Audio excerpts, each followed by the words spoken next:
तुम पहले शिव जी की बड़ी पूजा किया करते थे और मेरे सानिध्य में आने के बाद तुम्हें तो बल्कि और पूजा करना चाहिए। क्यों छोड़ा तुमने? मेरे पास आना किसी को छोड़ना नहीं होता है। मेरे पास आने के बाद तो सबके साथ संबंध और मजबूत और अच्छा करना होता है। मेरे पास आए हो तो शिव शक्ति को मत छोड़ो, उनके संग रहो। मेरे संग भी रहो, उनके संग भी रहो, हम सब एक है। मेरे आगे बैठकर हनुमान चालीसा का पाठ किया करो। मुझे पता है साल में एक आधा दिन ऐसा होता है जब बहुत सी चीजें याद आती है, मन भारी हो जाता है, परंतु उस विचार को आगे बढ़ने नहीं देना है, रोकना है तुम्हें। तुम्हारा शरीर, तुम्हारा मन कई दिशाओं में भागेगा, कई चीज की चाहत रखेगा, परंतु तुम्हारी अंतरात्मा अगर नियंत्रण करवाने पर उतर जाए ना, तो तुम कई चीजों को प्राप्त कर सकते हो। इसलिए अपने ऊपर ध्यान दो, अपनी शक्ति पहचानो। तुमने अभी तक, अब तक के जीवन काल में अपने आप को पहचाना नहीं है। सब बर्बाद किया है तुमने।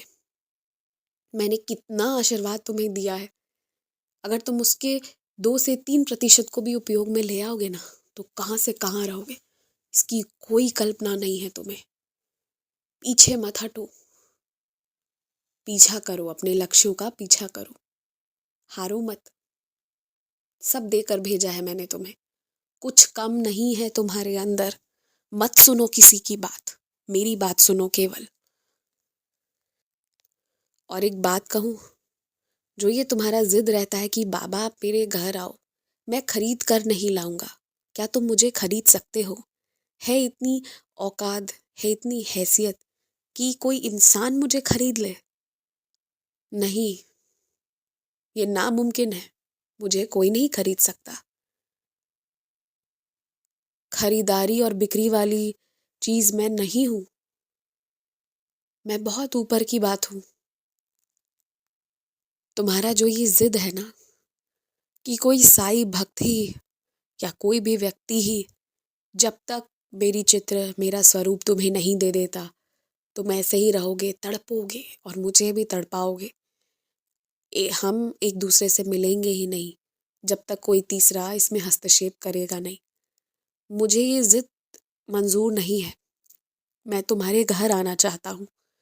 तुम्हें मेरे जो स्वरूप पसंद है ना, तुम उसके लिए वो जो न्यौछावर मांगते हैं वो दो और मुझे अपने घर लेकर आओ।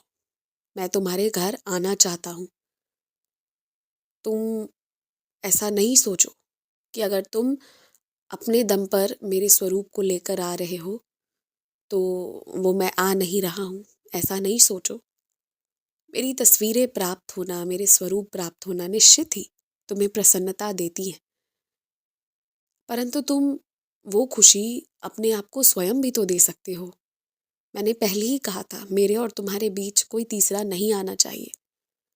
तो तुम शुरुआत में ही किसी तीसरे को क्यों आने देना चाहते हो? और क्यों तड़पा रहे हो अपने मन को? मुझे ये नहीं पता। मुझे तड़पते हुए लोग, तड़पता हुआ मन पसंद नहीं आता। कई बार लोगों की मजबूरी होती है और उन्हें तड़पना पड़ता है, परंतु तुम्हारी मजबूरी नहीं है अभी।